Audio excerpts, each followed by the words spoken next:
was Christmas on the island of Sodor. All the engines were working hard. Thomas and Toby were busy carrying people and parcels up and down the branch line. Everyone was happy. Only the coaches, Annie and Clarabelle, were complaining. "It's always the same before Christmas," they groaned. "We feel so full. We feel so full." "Oh, come on," said Thomas. "Where's your festive spirit? Christmas Day is almost here."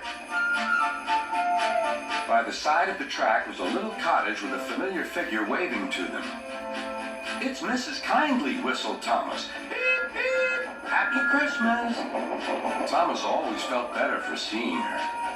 "Christmas just wouldn't be Christmas without Mrs. Kindly," he said to himself.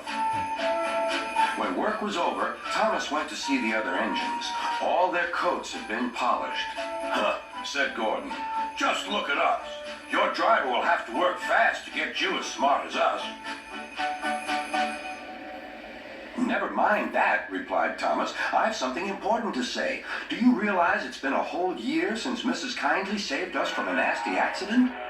Do you remember when she was ill in bed and—" "Yes, of course," interrupted Edward. "You told us how she waved her red dressing gown out of her window to warn you about a landslide ahead." "And you and Toby gave her presents?" Percy joined in. "And Sir Topham Hatt sent her to the seaside to get better." "But," said the other engines, "the rest of us never thanked her properly." "Exactly," said Thomas. "So now I think we should all give her a special Christmas party." Everyone was getting very excited, and the drivers felt sure that Sir Topham Hatt would agree, as indeed he did. The engines were all busy making plans when silence fell. Sir Topham Hatt had bad news. "The weather's changed badly. Mrs. Kindly is snowed up. Toby says he'll help to rescue her. You must help too, Thomas. There's no party unless you do." Thomas hated snow, but he said bravely, "I'll try, sir. We must rescue her. We must." "There's a good engine. You and Toby will manage splendidly." Thomas charged the snowdrifts fiercely. Sometimes he swept them aside, sometimes they stuck fast, and the men had to loosen them.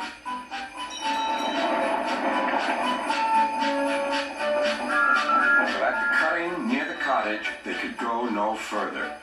"Look at that!" exclaimed Thomas's fireman. "Beep, beep! Here we are!"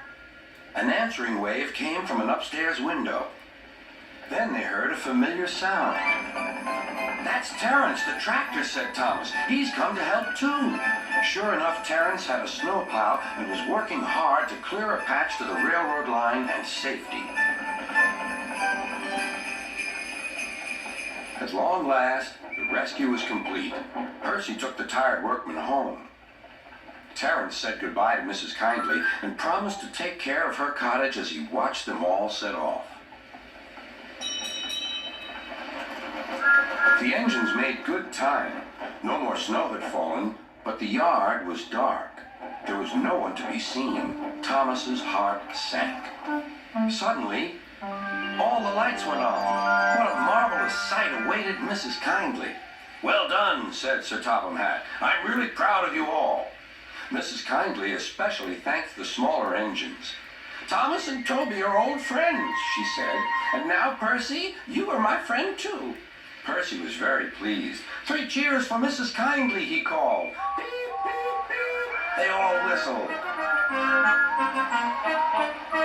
"We wish you a Merry Christmas, we wish you a Merry Christmas, we wish you a Merry Christmas and a Happy New Year." Thomas the Tank Engine and his friends thought it was the best Christmas ever, and Mrs. Kindly could think of nowhere she would rather live than here, with them on the island of Sodor.